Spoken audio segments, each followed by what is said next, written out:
We do, absolutely. And something I think that you have to consider has been going on since basically 2003, since the invasion of Iraq. And when we talk about Qasem al-Soleimani, we're talking about someone who was at the forefront, really pushing the conflict that we saw there between 2003, 2011, the surge, of course, that took the lives of so many U.S. soldiers via IED, via ambush, by multiple attacks. And I think it's interesting to note, as you say, that Iraq has continued to be a battleground, not a Cold War, but in fact a hot war.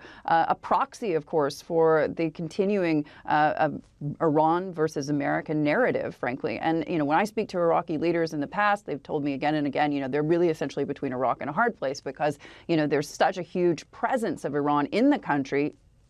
Businessmen in the country, in Iraq, are consistently doing business with their Iranian counterparts because they can't get Western backers because of the high security risks and because of sanctions and all these other issues. So Iran is a part of a daily life in Iraq. And I think it's something that the U.S. administration, particularly under Donald Trump, and especially when I speak to people like Mike Pompeo or Brian Hook, the U.S. Special Representative on Iran, it's not necessarily something that they're willing to accept in any way, that Iran is a continuing presence inside that country. But of course, that's what we see on a day-to-day level. And anyone who's spent time in Iraq, worked in Iraq, can tell you that right off the bat, that they aren't going anywhere. So in terms of where we are today in Iraq, I mean, this is a country that's been under serious protests. They've had violent protests, as you know, for the last several months. It hasn't reached in any real difficult way to Basra, to the south of the country where those oil installations are, but that doesn't mean that it couldn't.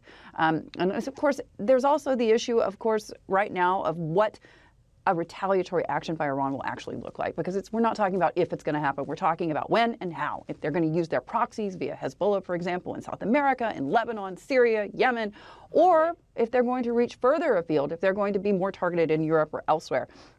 And then, of course, the fact of the Persian Gulf and the Strait of Hormuz. I mean, at the end of the day, the real worry, isn't it, is that something could happen in that part of the world. And then that really drives this into a more global problem than a U.S. problem. So I think that you have to take a step back. Think about the political calculus here. Think about what we've seen from President Trump in the past. He's willing to do these retaliatory measures. He's willing to say, there's a red line to cross that line would be to kill an American. We've seen a U.S. contractor killed. We've seen U.S. soldiers injured from these attacks earlier in the week. We've seen the U.S. embassy essentially, bombarded or attacked by these pro-Iranian militias. And the question, of course, is going to be going forward, when Iran retaliates here, as we know that they will, what they're going to hit and what the U.S. response will then have to be. Hi, I'm Joanna Bersecci, and thank you for watching. You can check out more of our videos by clicking on the boxes on the screen. And don't forget to subscribe to our channel for more from CNBC International. Thank you for watching.